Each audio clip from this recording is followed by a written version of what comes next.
Okay, tricks number 3 is verb will always remain unchanged. All the verbs will remain unchanged in case of simple present. সেটা হচ্ছে আরেকটা third rule ট্রিক্সটা হচ্ছে যখন দেখব two preposition, আমরা two কে সবাই চিনি প্রিপোজিশন আকারে, তো টু এর পর যতখানে ভার্ব আসবে সবসময় ভার্বটা কি থাকবে, বেস ফর্ম আকারে থাকবে বা তার রুট ফর্ম আকারে থাকবে।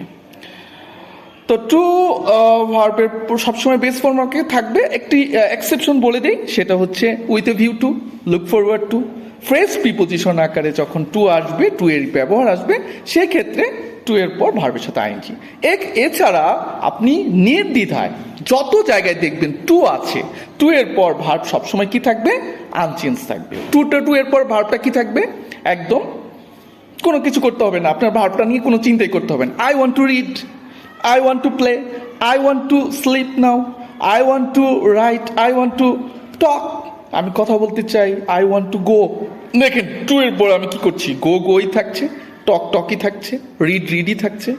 এই যেই জায়গাগুলোতে টু এর পর কখনো আপনি ভার্বের কোনো চেঞ্জ নিয়ে আসবেন না। এই জায়গাটা হচ্ছে খুব ইম্পর্টেন্ট একটা জায়গা, যে টু এর পর আমি ভার্বে কখনো চেঞ্জ নিয়ে আসবো না। জাস্ট আমি বলবো যে টুটা সাথে আমি খেয়াল করবো টু রিড, টু থিঙ্ক, সেটা যেটা আছে সেটাই থাকবে। Thank you all. Thanks a lot for watching my video so attentively.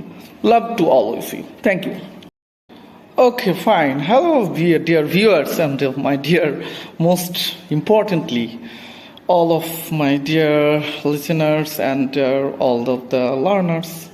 Hi, dear everybody. Assalamu alaikum. This is MD Raisul Islam.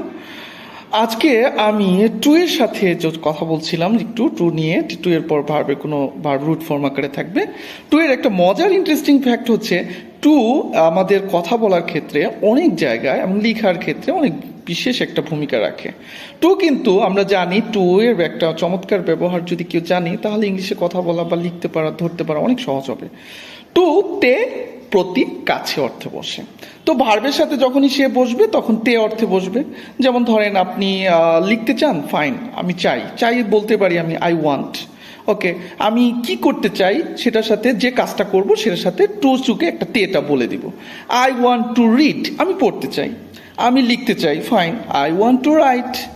আমি ভাবতে চাই, আই ওয়ান্ট টু থিঙ্ক। আমি হাঁটতে চাই, আই ওয়ান্ট টু ওয়াক। তো দেখেন এখানে যত জায়গায় আপনি সিম্পলি শুধু টুকে ফোকাস করে আপনি একটা চমৎকার বাক্য ব্যবহার শিখে যাচ্ছি আমরা। So thank you dear audience, just try to apply this trick, it will be very useful. Thank you all.